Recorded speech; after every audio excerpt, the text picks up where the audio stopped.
How is everyone? Okay, so I'm gonna make this video real quick, hopefully so, but as we all know, I go on tangents. But let's talk a little bit about representation of Black women in media. It sucks, as we all know. Black women have always been pushed to the side just for Black male ego and non-Black women's self-esteem. Let's be honest, because when we have movies like Guerrilla that are supposed to speak about the Black Panther movement of the UK of 1971, and you want to center it around a lighter skinned woman of color that's not Black and her Black boyfriend, I have issues with that. And I did see the trailer to Guerrilla, which I did not like at all. It was just a bunch of sexy little light skinned or white non-Black women just holding guns, because apparently, that's sexy and they are still willing to maintain their femininity.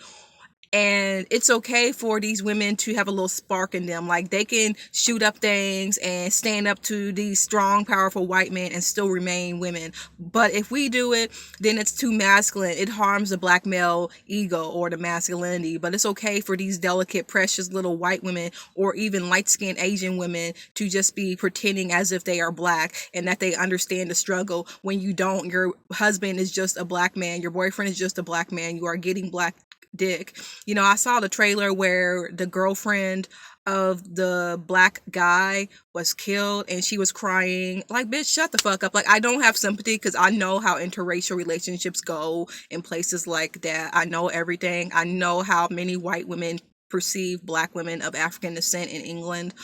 I know it. So I can't really feel sorry for her because, a lot of times if Black women are going to be vilified, which it is in the series, then I have no type of connection with a white woman and her Black boyfriend that act as if they are these strong people, and that the men are Black people and the women are these precious, delicate little white women or non-Black women of color. And as I discovered, there is a lot of anti-Blackness in South Asian communities in places like the UK, and I had no idea, because here in the US, I do see some of it, but it's not like to the point where I'm saying, wow, like this is a serious issue. So I had no idea. And, I was actually quite disheartened because, like, most of the time, like, if I have met, like, people of South Asian descent, especially women from India, like, they were usually intersectional feminists and totally understood colorism and womanism. They were usually the type of women that I interacted with. Like, that's why I was quite surprised that it was Frida Pinto, like, in the role and just erasing Black women from the narrative and being doctored onto a photo of not Angela Davis, but people think it's Angela Davis. Not every Black woman from the 70s with an afro looks the same, but she was doctored onto a photo of a Black woman and it was called Power and Equality. It's, a very iconic photo.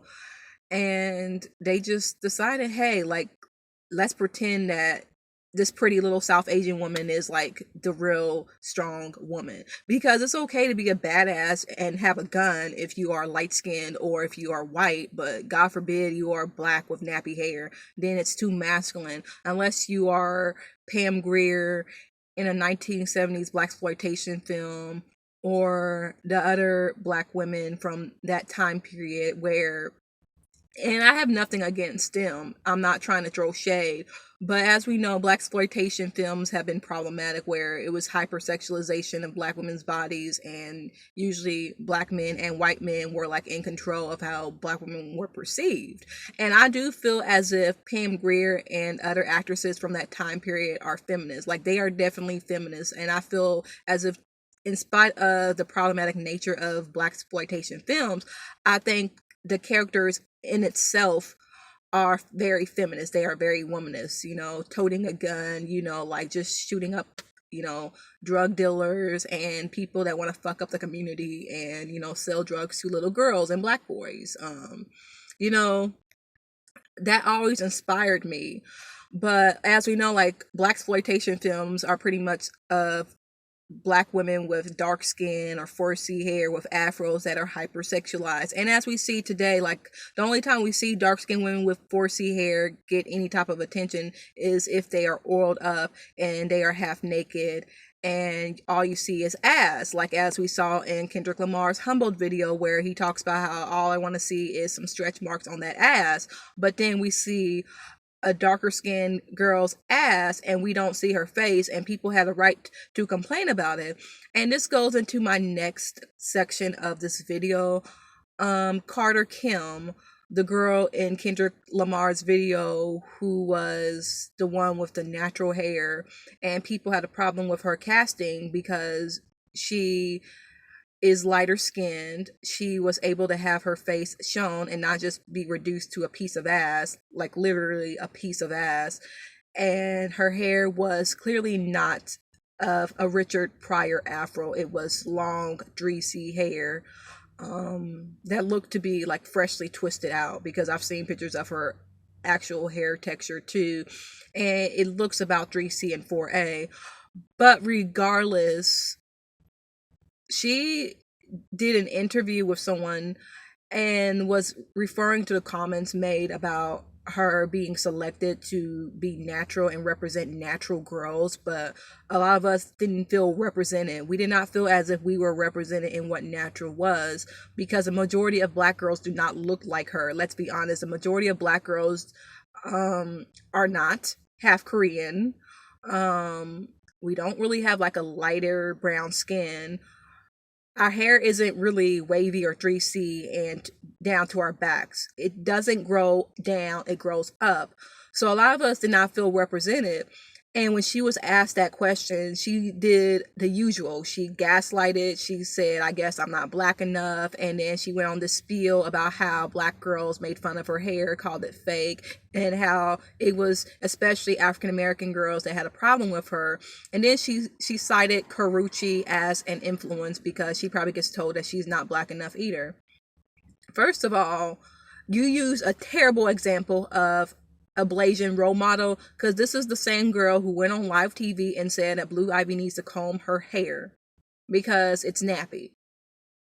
She read a line that said Blue Ivy would be cute if she would just comb her hair or something like that. Bitch, you know how I get an afro? It's because I comb it or I stretch it out or I finger comb it. That's how you get an afro. That is how you get an afro. When people ask me, how do you get an afro? One, I don't put water on it. You know, the drier my hair is, the more nappier it gets, the more like kinkier and froly it gets. And then when I do get like a big afro, it's because I comb it out or I like pick it out. Like that's usually how you get an afro.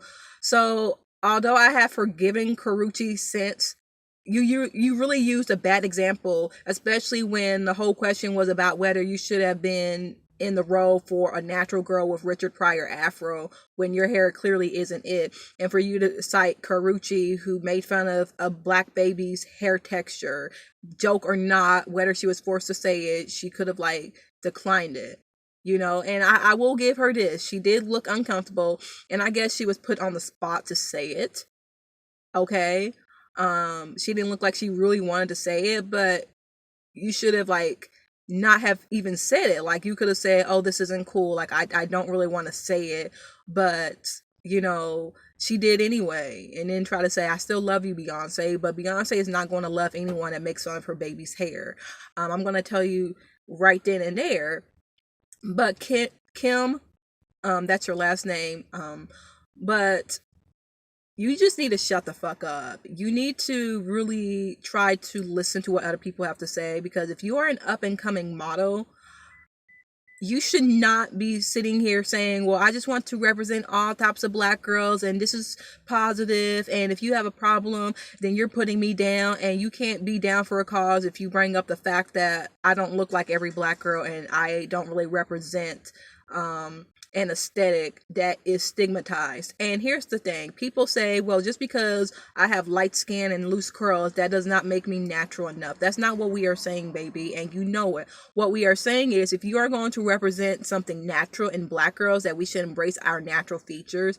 It could be features that actually get told are ugly, like full lips, wide nose, nappy hair, darker skin, fat asses, curves, fatness, thickness. We're talking about that. You really can't have someone like Jasmine Sanders or Amber Rose representing like black girls in general when the majority of us don't look like that. Like, I've looked up the statistics on Wikipedia, and only 1% of the black community is like 50% white, which I equated that to being biracial or having a white parent. Like, it's a very small percentage of biracial people in the African American community, which is very interesting because outsiders tend to think that African Americans are these lighter skinned, Beyonce looking mixed race people.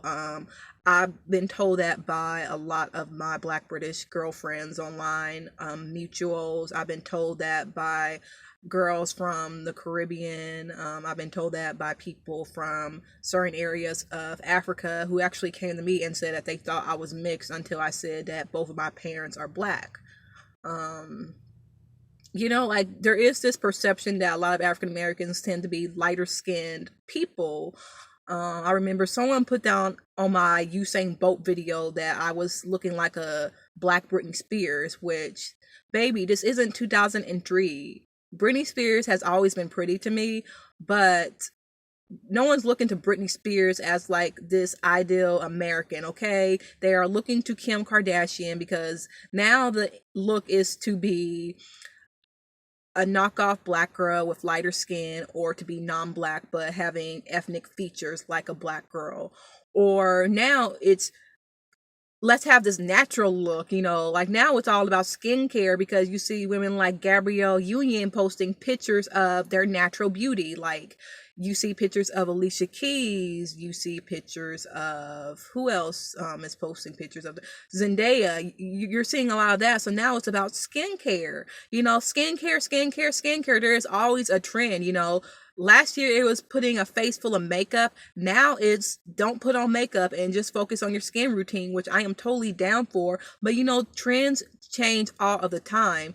And what I don't really like is when we talk about body types and people speak of being thick, curvy, having a Coke bottle figure as something of privilege. Like, because men find that attractive, that makes it the same thing as being a standard of beauty, because a lot of men don't really care for being skinny or being thin, which is totally valid. Like, no one has to like skinny people or people that fit a standard. Now, saying that someone is too skinny and that they are sick and that you are diagnosing them with anorexia, nervosa, or bulimia is horrible. I think body positivity should be for all types of bodies, including those who are very thin, including those who are very fat.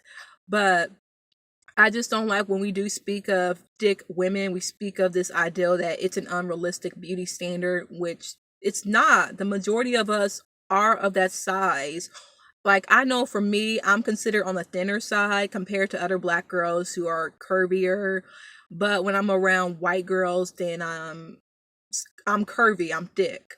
The only time I'm really considered like skinny though is when I'm around like maybe black girls who are plus size or older white women. Like, I am called skinny thin, but I just don't like this ideal that because now people see the beauty in having a fat ass or having hips or having like full lips, then suddenly it's a privilege. Because when people speak of light skin privilege and racial ambiguity privilege, I fucked up that word, racial ambiguity privilege or racially ambiguous privilege, people always mention fat asses and full lips. Like, those aren't a standard of beauty. It's the fact that they are on lighter bodies that they are considered more attractive, but they aren't a standard. Okay, like, they only became a standard because women like Jennifer Lopez or Kim Kardashian made it cool. But when we had those features forever, it was ugly. We were being put on displays in zoos. So I just don't want to hear from black women saying that, I'm oppressed because I'm not skinny, or no, I'm not thin enough, or I'm not thick enough, I don't have a fat ass. We are judged more for having a fat ass. than not having a fat ass, and I just want a fat ass so men will like me more. And it's always that. And then they'll try to tell you some bullshit like, well, in the South, you're shamed for having no ass. Bitch, you are full of shit. Baby, my family's from the South. Like, we from Charlotte, okay? And the first thing they say to me when I stop by is, girl, you got a fat ass. Like, you need to cover up. That's what they say to me. And like, y'all lying, because a lot of black people in the South are conservative. Like, they are conservative with black women's sexualities and bodies. Like, they will say things to you that make you feel objectified. That's how it is. Like, they will say your ass too fat, or girl, like, you better watch that weight. You got a nice body, but your ass is, a little bit, yeah, it's a little bit too big. That's what they'll say. Like they'll say that to the female cousins, like try to police how we wear because of our asses. Like, it's not a privilege. It's not. You just want the ass for aesthetics, and that's okay. But there's a difference between wanting something for aesthetics and then acknowledging that it's a complete disadvantage to have. Like, I say all the time, I wish my boobs were bigger, but then girls will say, no, you don't. I got D cups, and girl, you're gonna have some back pains, and it's hard to find pretty bras in your size. They always make pretty bras for like the delicate small boobs, to compensate because they don't have big boobs. Just like when you are curvy, you go to the store and you find a lot of tops that are too tight for you because it's mostly for skinny women trying to compensate for the fact that they aren't curvy. So now we are being pushed to the side because people are trying to get features that we have, and we're supposed to deal with it because apparently everyone wants it. But back to Carter Kim talking about how she's not black enough because people were rightfully criticizing Kendrick Lamar's role. First of all, you can shut up, because one, I wasn't going to follow you on Instagram, because I follow a lot of people on Instagram. I follow a lot of models, and people follow me. I wasn't going to follow you because something told me you were one of those people that just be ignorant about just reality of being a black girl that is visibly black, that isn't mixed. Something told me that, so I didn't follow you. But to essentially imply, one, that because you are Blasian, your hair is real, makes you a piece of shit. Like, you're an asshole. Like, you could have just, and what I find it funny was that you sidestepped actual concerns about representation. Like, you try to say something about how Tyrese, shouldn't have been judging black girls or any girls wearing weave and makeup. Like, you try to like make it okay because, oh well, I don't shame girls who wear weaves, I don't do that. But then you said something that I just did not like. You said the fact that African American girls are always asking if your hair is fake, and they are saying that you're too pretty for a black girl. Like, girl, that's not a struggle. I hate to tell you this, but that's not a struggle. It's not a struggle. Like, I hate when people cry about something or give me crocodile tears about how they were light-skinned and pretty, especially when this is a girl who was bullied all throughout childhood, called retarded, called ugly, had her mental health mocked by other students, had her autism mocked by other students.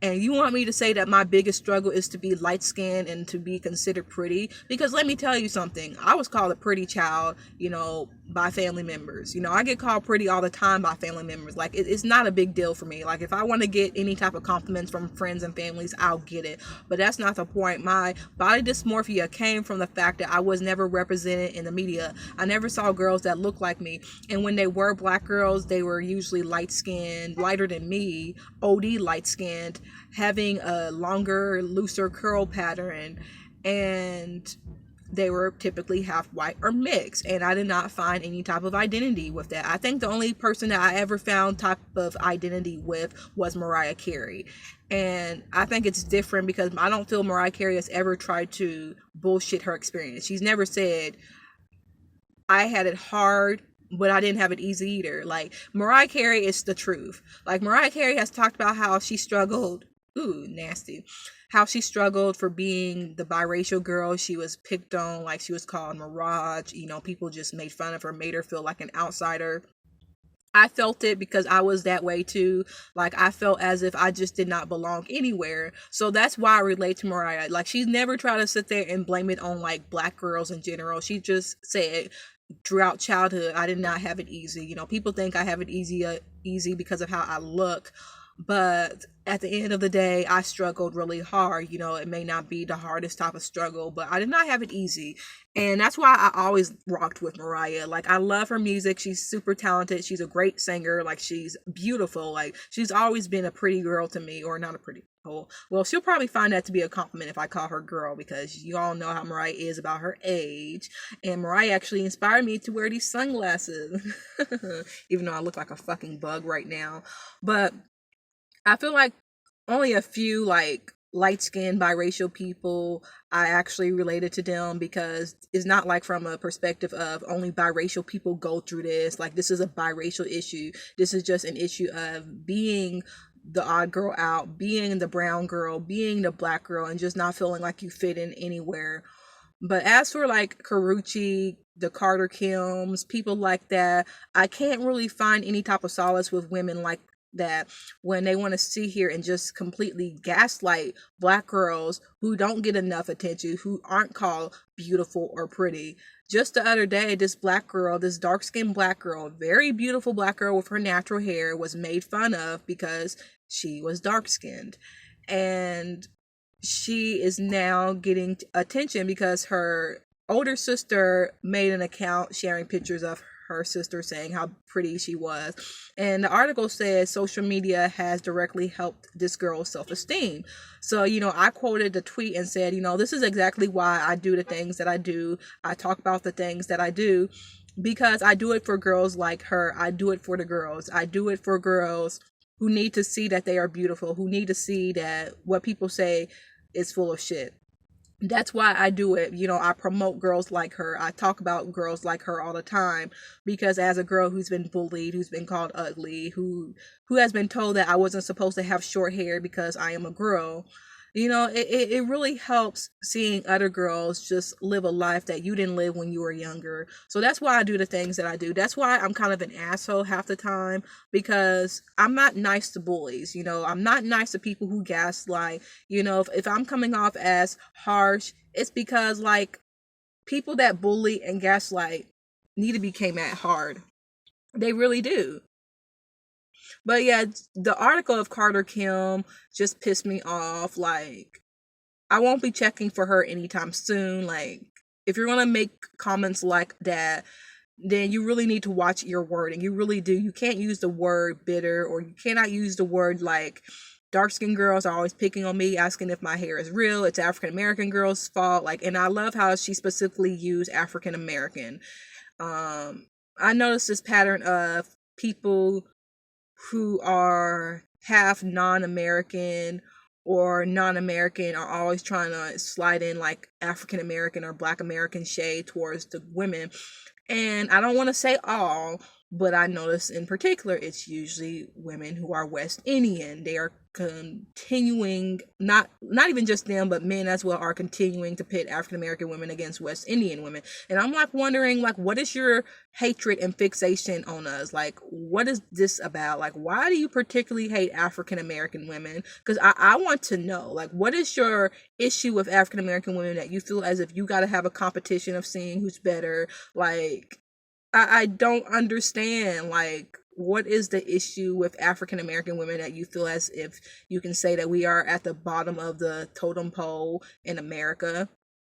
Like, what is that about? Like, I called out this Afro-Caribbean girl, like this girl from Jamaica, and when I like tried to call her out and said like her comment was disgusting, she just laughed because she wants to be cute. Like, she needs attention. Like, she's one of those, let me put down this group of people so I can like get picked. That's how she seemed to me. So when I said anti-blackness is not funny, she went on this rant about how I'm a troll and that she wasn't going to fall for it. Like, this is how bitches are. You sit here and say nasty things, and then when we call you out for it, then suddenly, oh, we are the trolls, and you're not going to stoop down to our level like you did when you said something as nasty as, oh, black people aren't even respected in their own country. Bitch, what are you going to do about it? Do you care? Like stop your faux concern of how we aren't treated well, but you ain't coming to save us. You ain't coming to help us. You ain't trying to uplift us. So what's this about, baby? Like, I don't understand.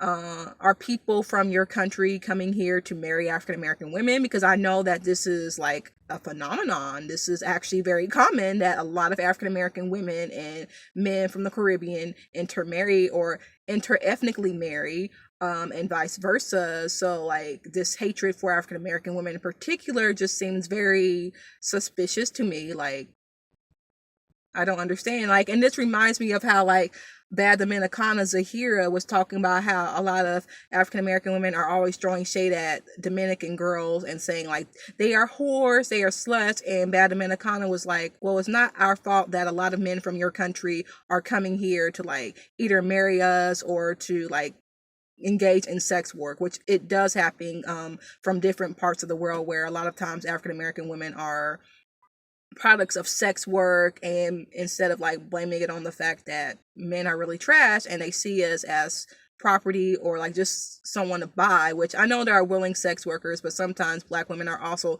sex trafficked, especially African American women. Like there is this huge phenomenon where young African American girls are sex trafficked in other parts of the world. But like a lot of people like tend to blame it on like the women and that we're ratchet and we're hoes. And so that just makes me think like what is your issue? Like what is your real issue? Like are like, is it because like I said, a lot of African American women and Afro Caribbean men like marry? Because like I do know like, and I do see it as maybe some people are color struck. Like I can see it like from the perspective of, if you are non-American and you believe like a whole group of people are like light skinned, like with better hair, which I saw an ignorant comment saying like the reason why African Americans look better than Africans is because they have a good curl pattern and because they have loose curls, like that mixed curl pattern. First of all, I don't have mixed hair. Like my hair is nappy. I have 4C hair and I'm African American. I'm 100% African American. So like it doesn't make any sense. It's just ignorant. So like I can see like I can see that, but other than that, like there are dark skinned African American women, especially of the South. Like a lot of times when um African American women intermingle with those from the Caribbean, a lot of times it's like the South because like of that, like the ties, because I believe like parts of the Caribbean border like southern states. So you know, a lot of times that's how a lot of African American women and men, you know, intermingle with those of the Caribbean. And a lot of the people are dark skinned, so you can't even give me like, oh, because people are color struck and we think that we're better than other women in different parts of the diaspora because like the majority of us look just like you. The majority of us are your fucking cousins. And a lot of times I get shade from women lighter than me, actually. I get shade from women who are non-American but can pass for mixed. Okay? Like that fit into that stereotypical light-skinned African American. Like you're coming for me, but you're just as light as me, or if not lighter. So that doesn't make any sense. Like I just hate diaspora wars. I really hate people constantly saying twerking is ratchet, twerking is ghetto, and you should whine, or is it win? Is it winning or whining? Is it winning? Maybe it's winning. But it's a type of dance where it's like twerking, but it's you're gyrating your hips and like you're moving your ass a little bit slower, and it's a cool dance. But when you're trying to like put down twerking, baby girl, and I can't twerk, I can't do neither. Actually, whining is a little bit easier for me. Like I like when I listen to like reggae and dancehall, like you know, combination of that, like I can dance on beat a lot better. I do like whining, it's fun. But girl, when you try to trash twerking, like the gayest form of African American art of all time, bitch, because twerking is a gay ass dance. It's gay as fuck, okay? Like if you watch the Big Freedia videos, and if you watch a lot of videos from Vogue balls and gay clubs, twerking is a gay art form. It's a gay art form. You know, black films do it. Black gay men do it. Trans women do it. You know, like you know, black women. Like I wouldn't give credit to like cis het black women. I would give credit to trans women, queer women who really made twerking an art form. Like trans women are really the goats of twerking. That's where that comes from, baby. So I think queer African Americans do need to get credit for probably like 90% of Black culture. But twerking is definitely an art, especially if you watch twerk videos from places like New Orleans. Yeah, it's a phenomenon. And for you to act as if it's just ratchet culture, sweetie, you don't know how like similar our art form is to yours, especially in places in the South. So just love thy neighbor, because we are literally like your neighbors. So I don't understand like why. I want to say something else, and I know this video is long as fuck because my tangents are real. Like the tangents are real, baby. I'm a very wordy bitch. But I wanted to go back a little bit to the Guerrilla movie because, like, I want to talk a little bit of Frida Pinto. And I know I said her name, I fucked up in the last video, but I'm gonna talk to her or talk about her in like, a civil way.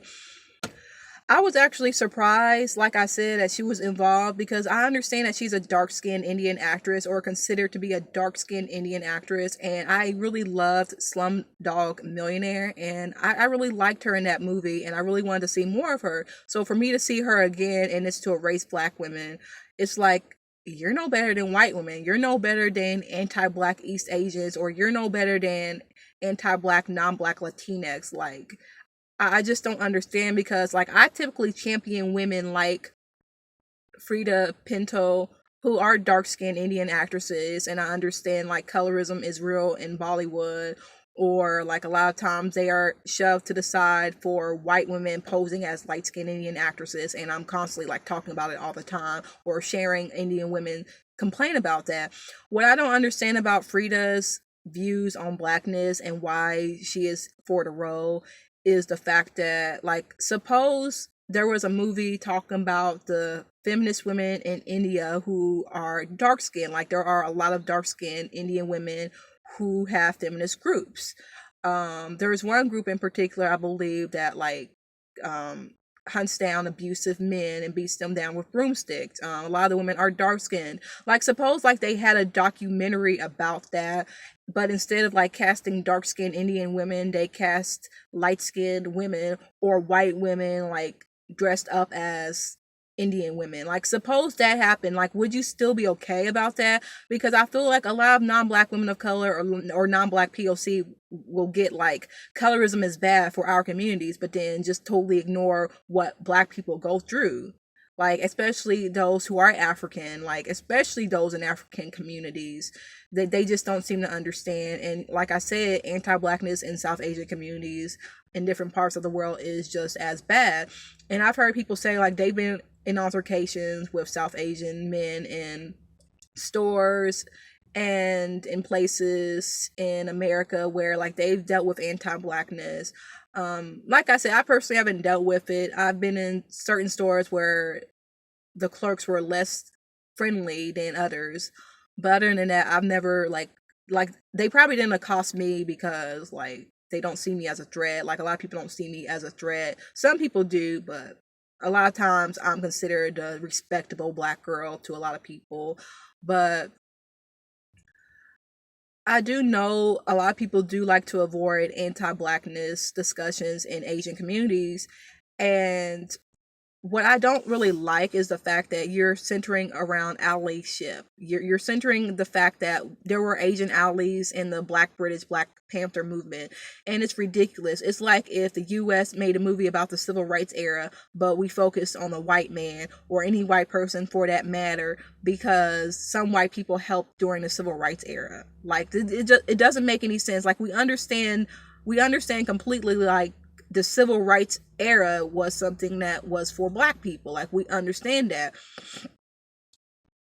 But like, for an American director or producer like John Ruley to just speak over one, Black British women, and to speak over concerned Black British who, feel like, an American director shouldn't even be telling our story, which I 100% agree. Like, people were asking me in the last video about Samuel L. Jackson's comments, if you feel a type of way about a lot of Black British playing historical roles or playing roles that are meant to speak from an African American perspective or an experience like Get Out. Like, you know, how do you feel about African Americans playing Black people who experience a unique type of anti-blackness and ethnocentrism from their communities? I said I'm totally against it. And then half the people that asked me that were like, well, I don't care, you know, like I like African Americans to play us. And I said, well, that's your issue, baby. That's not mine.